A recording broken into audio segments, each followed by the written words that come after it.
Because today there was some quotes, some chatter from what I caught on my lunch break about some comments, about a question Secretary Clinton was asked in regards of could someone who's pro-life, who's anti-abortion, is that person considered a feminist? And she basically answered that yes, that people have their own personal beliefs, but that doesn't mean they're not a feminist. Well, there was a brilliant clapback on Twitter earlier today. Several different people, chimed in.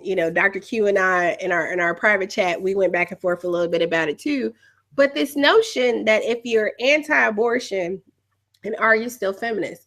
I mean, when you're talking about people's personal beliefs, right, and what I would personally do in a given situation, that's one thing. But when you're talking about from the standpoint of a decision maker, right, of someone who is put in a position to make policy choices, someone who is there to actually, someone who's there to make not just policy choices, but who's making, and for some people, life-threatening decisions, right? For those people to supposedly, when we're talking about being feminist, we're talking about being pro-women, when we're talking about being, putting our sisters first, the fact that you would input your own personal beliefs, ideas, and preferences upon me and my life choices, no, I don't know how you can, I don't really know how we reconcile, being pro-sister, fighting the good struggle for us, and then limiting me further in my own personal choices and decisions. I don't know how you reconcile the two.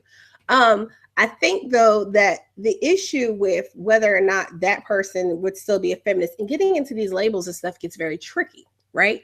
But I really think that conversation with Secretary Clinton is more about her trying to pivot a little right and more middle from how far left she's been pulled in the primary to capture some of that disaffected Republican woman vote, right? Because we see that Republican women are very dissatisfied with their front runner.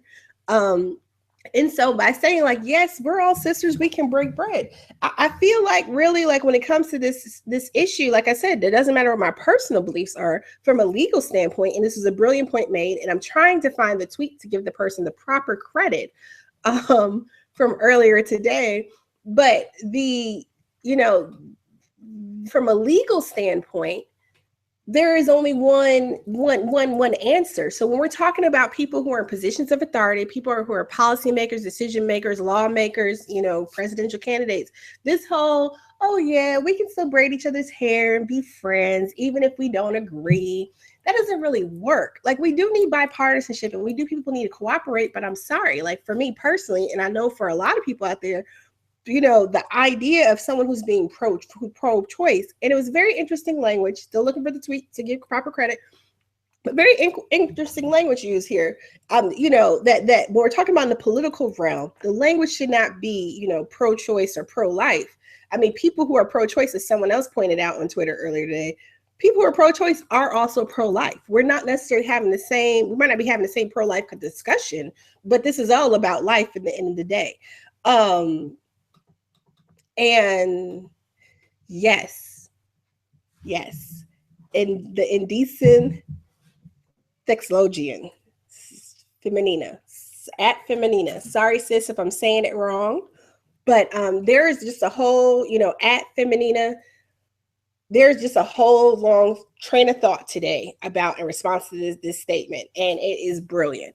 But this notion that you can be, what she said was that it's more of an anti-choice position, because that's really what people are trying to do. They're trying to take the option of women to make these decisions for themselves, along with, their doctor or whoever else they consult when they're making these decisions. And then when you're talking about, when you're coming down here like the South, or when you go, especially when you go into like rural South areas, you're really talking about a restriction of choice and opportunity for people. When you look at, low income women, those choices and opportunities become equally further compounded. So it's really difficult to see how it's this notion that, oh yes, we're all friends, we're all sisters. I mean, you're going to continue to see this more and more and more as we continue to pivot further right, as she's gearing up for what she thinks is going to be, her general election challenge. But hopefully, we got Wisconsin returns coming in. Hopefully in the next hour, Ben will have some good stuff for you. And so hopefully that we're going to put that in track. So